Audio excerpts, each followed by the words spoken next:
Why are there so many haters on people like us who dipped out on a high control religion anyway? So here's my take on it, and again, take it or leave it. This is my own personal opinion, and disclaimer is for educational purposes only.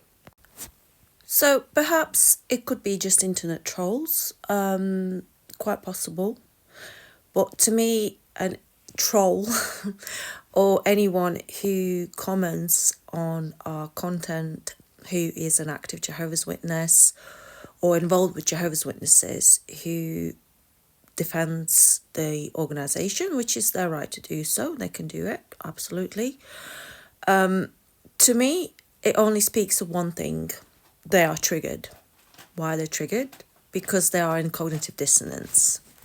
As an example, when I was fully immersed into the organisation and I didn't really think on my doubts or things that bothered me, I never even thought about going on internet and researching anything or looking things up or defending the organisation because, first of all, I didn't want to get in trouble.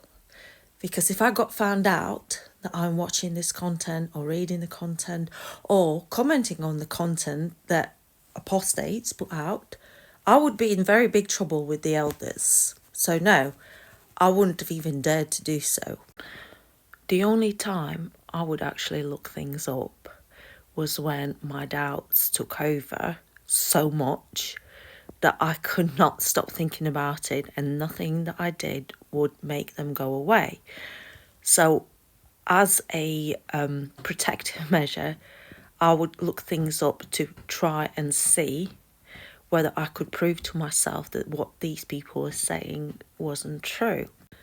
So to me, anyone who is coming on the so-called apostate content, either reading it, watching it, listening to it, and then engaging with it, those people are having doubts deep down or even in their mind, and they are trying to prove it to themselves that these doubts are nothing but rubbish.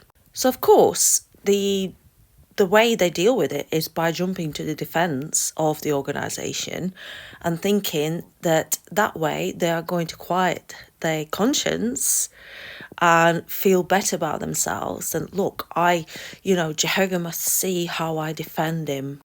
Newsflash, Jehovah doesn't need defending. He's supposed to be the Almighty God. I'm sure he can do it for himself. So that is why I think, personally, people throw hate on apostates, or people, we're just simply speaking up about our experience and we're discussing things that active Jehovah's Witnesses aren't allowed to discuss. They're not even allowed to look it up. They're not allowed to even ask their elders about like the child abusers being hidden because they will not get an answer. I did it. I asked the elder and I got silence. And I knew that if I'd ask again, I would probably get in trouble. It's not nice to receive hate comments, but at the same time, I suppose the people who do come and defend the organisation, maybe at some point they will actually acknowledge that what we say is true. It speaks facts. My experience has happened. What's written in the newspapers when they report on CSA cases and other cases of abuse, they're facts. That's happened. It is happening. There's evidence for it. It's not Satan trying to manipulate people. These things have happened. So that's my take on it. Don't have to agree with it. I'm not going to change my mind on my conclusions because someone doesn't agree with it, but I am always open to learning new things and to taking on